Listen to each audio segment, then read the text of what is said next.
तो यहाँ 10वीं गणित है, चैप्टर 4 है, क्वाड्रेटिक इक्वेशन, वर्ग समीकरण। इसमें क्वेश्चन है उदाहरण का, उदाहरण 4 है द्विघात समीकरण 6x² - x - 2 = 0 के मूल ज्ञात करना है। इसको सॉल्व करना है, x की वैल्यू निकालना है। लेकिन इसमें आपको तरीका नहीं दिया कि किस तरीके से निकालना है। तो अभी हम लोग गुणनखंड पढ़े हैं, मतलब अभी उसी तरीके से निकालेंगे। एग्जाम में आपकी मर्जी है कि आप अभी और मेथड पढ़ेंगे तो किस मेथड से निकालना चाहें। ठीक है, तो मैं यहाँ पर साइड में ये लाइन खींच देता हूँ। ये आपका रफ वर्क है, आपको फेयर में नहीं करना है।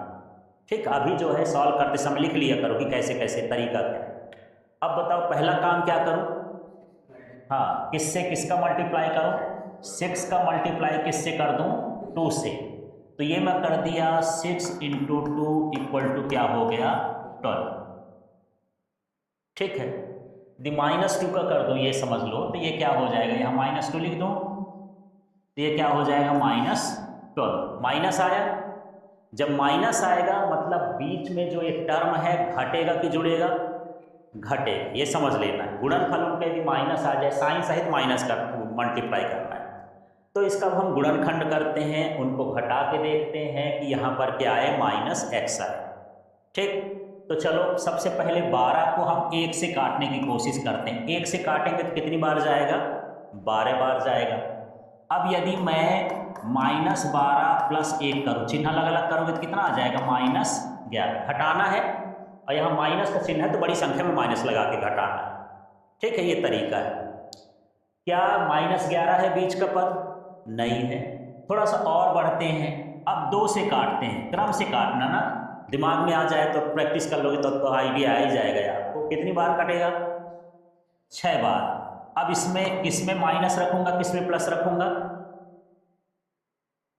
2 और 6 में किसमें माइनस लगाना है, किसमें प्लस में लगाना है?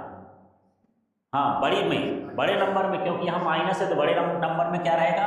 -6 और प्लस में क्या? 2 -4। आया क्या? नहीं आया। ठीक है, अब हम आगे बढ़ते हैं कि इसको अब 12 को किससे काट दें? 3 से। कितनी बार में जाएगा? 4 बार। 3 चौको 12 हो गया। बड़े नंबर में माइनस लगाना है ना पहले। -4 और +3 बराबर कितना हो गया? -1 आ गया। तो यहाँ पर ये -1 ही है, मतलब बीच के टर्म को इस तरह से तोड़ना है। x भर और लगा देना, -4x और +3x। ठीक, तो चलिए हमको ये पता चल गया कि क्या तोड़ना है। तो ये हुआ 6x²। अब ये -x है, क्या लिखूंगा? यहाँ से देख लो, इसको तोड़ना है। क्या बोलो ना? -4x + 3x, ये 4 3 लिख दिए। बाकी सारी चीज़ों को यहाँ पर उतारना है। -2 = 0। जो भी आपको भयानक सा दिमाग लगाना है कि कहाँ पर कैसे करना है, चिन्हों में गड़बड़ ना हो, यहीं पर लगाना है, तोड़ने में। इसके बाद फिर सारा काम कैसा होता है? सरल होता है। यहाँ आपको दिमाग लगाना पड़ेगा। ठीक है, अब इसमें से ये हम पेयर बना लेते हैं, जोड़े। दिमाग में रखना है, लाइन वाइन नहीं खींचना है, अभी केवल देखने के लिए समझना है। अब हम ये सोचेंगे, पहले नंबर देखेंगे कि दोनों नंबर किससे कट सकते हैं। किससे कट सकते हैं दोनों? 2 से। तो मैं 2 बाहर लिख देता हूँ, और दोनों x हैं, x से कट जाएंगे तो यहाँ 2x हो गया। अब ये ब्रैकेट के अंदर हम देखेंगे तो 2 से इसको काटना है 6 को, कितनी बार जाएगा? 3, और एक x तो बाहर लिख दिया हूँ तो 1x बचेगा। अब ये बाहर 2 है तो 2 से इसको भी काटना है, तो 2 दूनी 4, तो ये -2 हो गया। यहाँ पर प्लस है तो प्लस लगाएंगे। अब इसमें से देखेंगे कुछ चीज़ कट रहा है क्या? नहीं कट रहा, तो कम से कम किससे कटेगा? ये 1 से। तो यहाँ पर कर देंगे 1, और ब्रैकेट में यही हो जाएगा 3x - 2 बराबर कितना हो गया? 0। ठीक है, अब यहाँ पर देख रहे होंगे कि ये वाला ब्रैकेट और ये वाला ब्रैकेट सेम, अक्सर सेम ही आना है, सेम ही आएगा। यदि कुछ अलग आ रहा है माने आप गलत कर रहे हो। ठीक है, सेम आना चाहिए। अब इसके बाद इसमें से इसको बाहर कर देंगे, जो मैं अंडरलाइन किया हूँ 3x - 2, इस कोष्टक को बाहर कर दिया। तो अब इसको बाहर करने पर यहाँ क्या बच रहा है? 2x। यहाँ 2x लिख दिए, यहाँ से इसको बाहर निकाल दिया, क्या बचा? +1। ये हो गया +1 = क्या हो गया? 0। समझ में आ गया? ठीक है, तो यहाँ पर अब ये दो इसके गुणनखंड तो हो गए, तो हम इसको क्या करेंगे, दो पार्ट में ऐसे यहाँ से डिवाइड कर लेते हैं। एक साइड इसको लिख देंगे, एक साइड उसको लिख देंगे। तो यहाँ पर लिख दिया मैं 3x - 2 इक्वल टू में क्या लिखना है 0। ये 0 इसका भी, ये 0 इसका भी है ना, इसका बाप दोनों का वही है।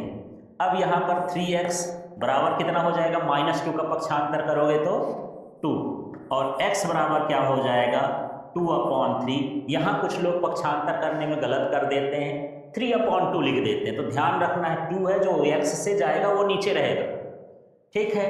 अब इसी तरह से यहाँ पर करते हैं 2x + 1 = 0 है, तो 2x लिखो, 1 का पक्षांतर करो -1। कोई भी स्टेप डायरेक्ट नहीं करना है, स्टेप को फॉलो करना है, ठीक है।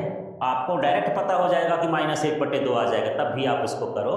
यहाँ x = क्या हो जाएगा -1/2। इस तरह से दो मान आ गए। लास्ट में आपको यहाँ पर उत्तर लिख देना है या आंसर कर लिख सकते हो, जो भी लिखना हो।